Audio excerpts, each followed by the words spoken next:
Guys, क्या आप भी ऐसे क्रिएचर्स पे बिलीव करते हो जो कि शायद एग्जिस्ट करते हैं या फिर नहीं, पता नहीं, लेकिन ये कई जगह दिखाए जाते हैं और इंटरनेट पे ऐसी कई सारी वीडियोस है जिनमें पता पड़ता है कि ये रियल लाइफ में है। जैसे कि भाई कापा, जो कि अपने को ज्यादातर हर जापानीज सीरियल में या फिर कोई भी कार्टून हो गया, मेनली कार्टून्स में भाई डोरेमोन हो गया, शिनचैन हो गया और जो भी जापानीज सीरियल्स होते हैं उनके अंदर देखने को मिलता है। और भाई कापा ही नहीं, जैसे कि यूनिकॉर्न हो गया, जलपरी हो गई, ये सब भी एक तरीके से मिथिकल क्रिएचर्स ही हुए। और ऐसी और भी क्रिएचर्स जो कि शायद किसी टाइम पे रियल लाइफ में एग्जिस्ट करते थे। और शायद ऐसा भी कहते हैं कि कापा भी किसी टाइम पे एग्जिस्ट करता था, जो कि शायद लोगों से भी बात किया करता था। तो भाई कुछ ऐसे मिथिकल क्रिएचर्स को आज के एपिसोड में अपन देखने वाले हैं जो कि किसी टाइम पे रियल लाइफ में एग्जिस्ट करते थे। भाई देखते हैं कैसे कैसे क्रिएचर्स एग्जिस्ट करते थे किसी टाइम पे। Let's roll into the video. Number 7, giant serpents. दोस्तों, जायंट सर्पेंट्स या स्नेक किसी एक मिथोलॉजी में फेमस नहीं है, क्योंकि अगर आप नॉर्स मिथोलॉजी को देखोगे तो आपको यॉर्मनगांडर जैसा जायंट सर्पेंट देखने को मिलेगा।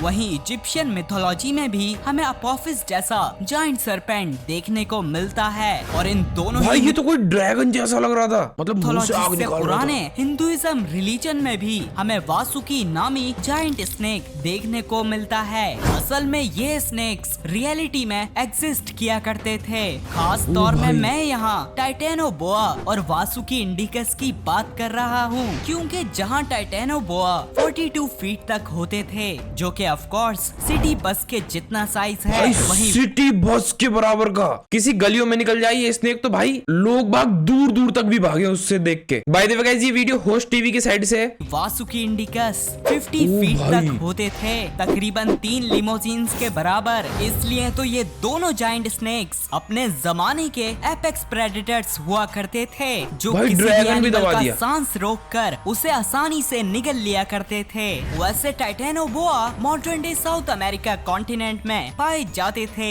जहाँ आज अमेज़न जंगल है। और वहीं वासुकी इंडिकस इंडिया के गुजरात स्टेट से डिस्कवर हुए थे, जिसका मतलब ये प्री हिस्टोरिक इंडियन सब कॉन्टिनेंट में पाए जाते थे। इसी वजह से इनका नाम भी हिंदुइज्म के वासुकी स्नेक से ही लिया गया है। नंबर 6, येटी और बिगफुट। येटी भाई। दोस्तों, आपने 2 पैर में चलने वाले इंसान जैसे बंदर का तो जरूर सुना होगा।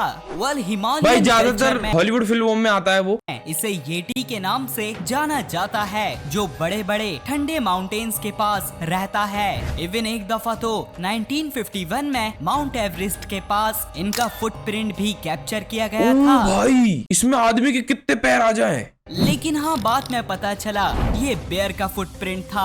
बहरहाल इसी क्रिएचर का एक वर्जन नॉर्थ अमेरिका के नेटिव अमेरिकन्स के बीच में भी बहुत फेमस है, जिसे बिगफुट के नाम से जाना जाता है। और इस क्रिएचर को भी एक बार 1967 में रिकॉर्ड किया गया था, पर काफी सोर्सेस का मानना है ये फुटेज सही नहीं है। लेकिन जो भी हो, आज से तकरीबन 3.7 मिलियन ईयर्स पहले अफ्रीका की सख्त गर्मी में ऑस्ट्रेलोपिथिकस नामी एनिमल्स घूमा करते थे, और ये बिल्कुल किसी येटी या बिगफुट जैसे दिखाई देते। भाई ये तो प्रॉपर आदिमानव वाली बात हो गई। मतलब जैसे वो पहले बंदरों से इंसान बने हैं, तो भाई उसके बीच का फेज हो गया ना ये एक तरीके से। अब ये बड़े हैं कि छोटे हैं ये नहीं पता, बट हाँ 2 पैरों पे चल रहे हैं, तो वो वाला फेज हो गया है। जब बंदर से इंसान बन रहे थे तो उसके बीच में जो फेज आता है ना भाई, मतलब लुक पूरा बंदर का रहता है बट 2 पैरों पे चलने लगते हैं। मतलब जब आग खोजी होगी शायद वैसे ये एनिमल्स कोई और नहीं बल्कि हम इंसानों की ही एक अर्ली फॉर्म थी, क्योंकि हम इंसान ऑस्ट्रेलोपिथिकस की ही एक नस्ल से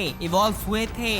ऑस्ट्रेलोपिथिकस के दिमाग का साइज मॉडर्न डे ह्यूमंस से 3 गुना छोटा होता था, इसलिए ना इनमें बोलने की एबिलिटी थी और ना ही टूल्स बनाने की एबिलिटी। Number 5, unicorn. दोस्तों, यूनिकॉर्न जैसे क्रिएचर का सबसे पहला एविडेंस कहीं और से नहीं बल्कि पाकिस्तान और इंडिया की फेमस इंडस वैली सिविलाइजेशन की सील्स से मिलता है। और काफी लोग मानते हैं ये बस एक मिथोलॉजिकल क्रिएचर हैं, लेकिन दोस्तों इनके जैसा एक एनिमल इस दुनिया में जरूर आया था, क्योंकि आज से 40,000 साल पहले आइस एज के ठंडे तरीन दौर में इलास्मोथेरियम नामी जायंट हॉर्न वाले भाई ऐसे तो क्या कहते हैं, हाँ वही राइनोस भी होते हैं, इस दुनिया में घूमा करते थे। और आपकी इंफॉर्मेशन के लिए राइनोसेरस के क्लोजेस्ट रिलेटिव्स हॉर्स ही होते हैं। और अगर इलास्मोथेरियम के हॉर्न के साइज को कंपेयर किया जाए तो ये एक इंसान के बराबर होता था और यही वजह है कि इनके पास इस दुनिया का लार्जेस्ट हॉर्न्ड एनिमल होने का रिकॉर्ड है। बहरहाल क्लाइमेट चेंज और मॉडर्न ह्यूमंस के आने की वजह से ये इस दुनिया से एक्सटिंक्ट हो गए थे। नंबर 4, कथुलू।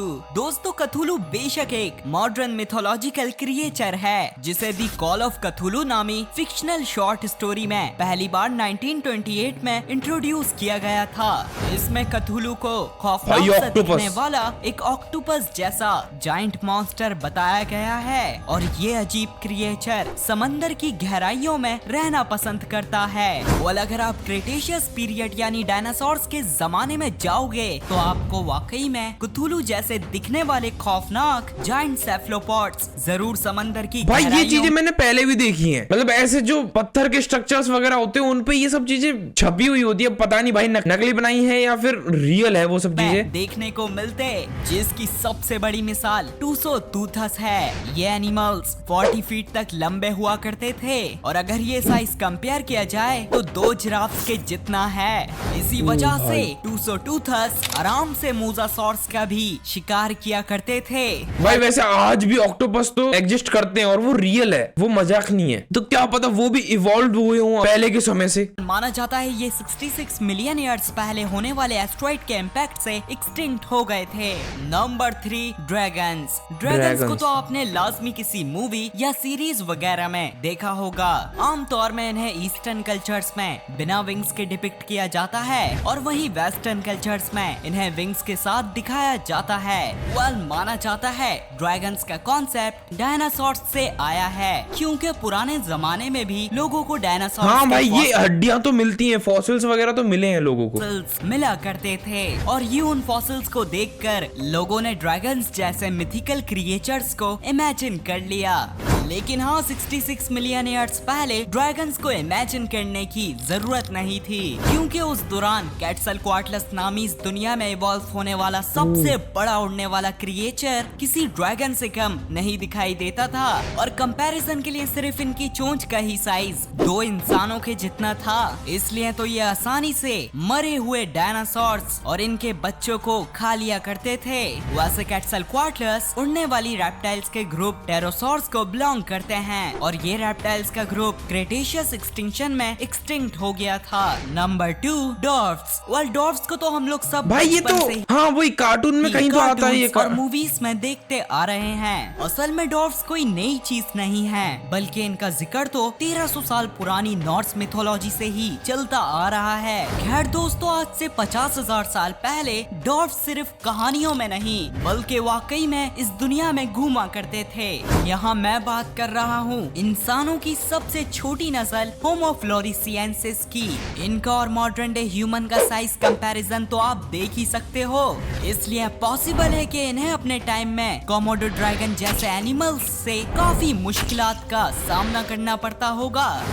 माना जाता है जब 1 लाख साल पहले फेमस होमो इरेक्टस इंडोनेशिया के फ्लोर्स आइलैंड में आए थे तो ये आइलैंड डॉर्फिज्म नामी फिनोमिनन की वजह से छोटे होकर होमो फ्लोरिसिएंसिस में इवॉल्व हो गए थे।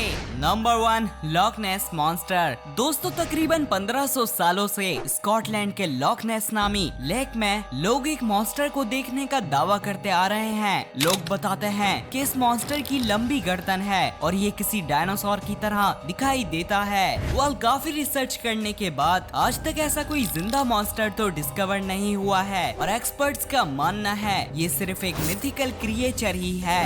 लेकिन अजीब बात है, आज से 66 मिलियन ईयर्स पहले इस मॉन्स्टर जैसा क्या बल्कि ये मॉन्स्टर भाई हाँ पहले किताबों में भी पढ़ा है कि वेल्स भी इवॉल्व हुई हैं, मतलब रेप्टाइल्स होते हैं उसके बाद शायद वो इवॉल्व, मतलब वेल्स वगैरह के भी पैर हुआ करते थे बट वो इवॉल्व होके उनके पैर चले गए तो शायद क्या वो किसी टाइम पे ऐसी हुआ करती थी। समंदरों में घूमा करता था जिसे हम प्लीसियोसॉर्स के नाम से जानते हैं। माना जाता है ये साइज में 3 SUV कार्स के बराबर हुआ करते थे और ये साइज तो मिथिकल लॉक नेस मॉन्स्टर से भी बड़ा है। खैर दोस्तों, प्लीसियोसॉर्स ने इस दुनिया में 150 मिलियन ईयर्स तक राज किया था। बाद में क्रेटेशियस एक्सटिंक्शन में इनकी पूरी तरह से नस्ल खत्म हो गई थी। अब सवाल ये उठता है कि अगर प्लीसियोसॉर्स इतने पुराने जमाने में एक्सटिंक्ट हो गए तो लॉक नेस में लोग इन्हें 1500 सालों से कैसे देखते आ रहे हैं। मेरा ये मानना है कि शायद किसी को प्लीसियोसॉर का फॉसिल मिल गया होगा